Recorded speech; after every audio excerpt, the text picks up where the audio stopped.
In the early hours of the morning, reports began to flood global intelligence networks and media outlets. Israel had launched a series of precision airstrikes deep into Iranian territory. The targets were clear and calculated: nuclear enrichment facilities in Natanz, Iraq, and Fordo, as well as long-range missile development centers in Isfahan and Semnan. Israeli F-35I Adir stealth fighters, supported by mid-air refueling tankers and electronic warfare aircraft, had crossed into Iranian airspace undetected, hitting critical infrastructure with bunker-busting munitions. Explosions ripped through fortified bunkers, underground labs, and missile silos. The coordinated strikes caused widespread damage. Satellite imagery from intelligence agencies later confirmed that centrifuge halls and missile assembly lines were decimated. Iran's anti-aircraft defenses scrambled, but the stealth capabilities of the Israeli jets made interception nearly impossible. The IRGC's radar systems were jammed. Iranian military personnel scrambled to assess the scale of damage while emergency services rushed to contain fires and rescue workers trapped under rubble. In Tehran, the Supreme National Security Council convened in an emergency session.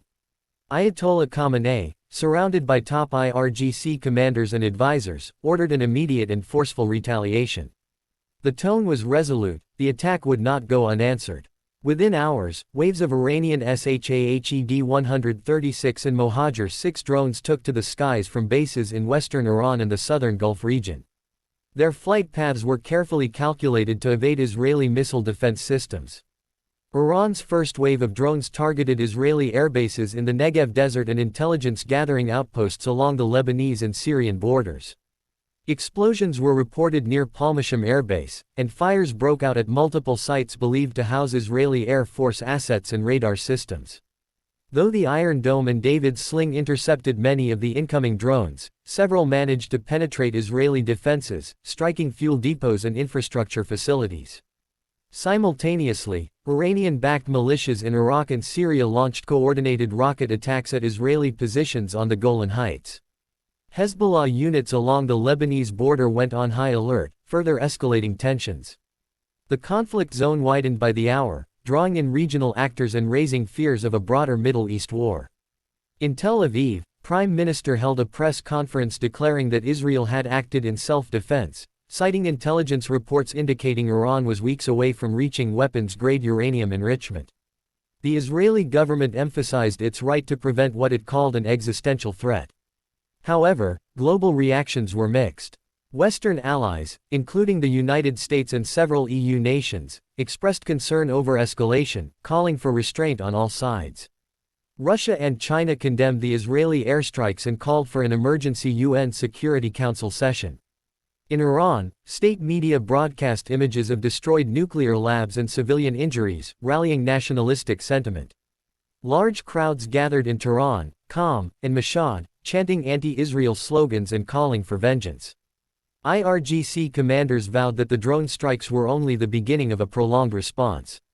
Iran's cyber units also launched attacks on Israeli infrastructure, causing temporary disruptions in communication networks and banking systems. By the third day, both countries had mobilized their military forces. Israeli reservists were called up. Air raid sirens echoed in cities like Haifa, Ashdod, and Beersheba, while Iranian ballistic missile units were moved into operational readiness. The region braced for the possibility of full-scale war, with neighboring countries on high alert and oil prices spiking due to fears of disruption in the Strait of Hormuz. Diplomatic backchannels were activated, with neutral countries like Switzerland, Oman, and Turkey attempting to mediate. The United Nations urged immediate de-escalation and humanitarian corridors, as civilian casualties began to mount on both sides. Aid organizations warned of a growing crisis, with displaced populations in border regions and hospitals overwhelmed by the injured. Despite rising global pressure, retaliatory actions continued. Israel struck additional IRGC bases near the Iraqi border using long-range missiles. Iran responded with more drone swarms, targeting strategic Israeli infrastructure, including water desalination plants and power grids. The airspace over the Middle East became a war zone of high-tech weaponry, stealth aircraft, kamikaze drones, precision-guided munitions, and anti-drone lasers all in action. Both nations demonstrated new capabilities, but also revealed the vulnerabilities of modern warfare.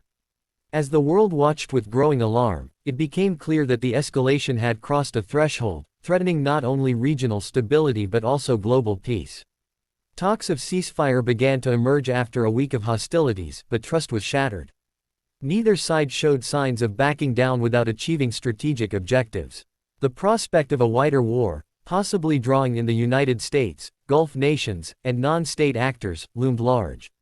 The Middle East once again stood at a dangerous crossroads, the air thick with the smoke of drones and missiles, and the future uncertain.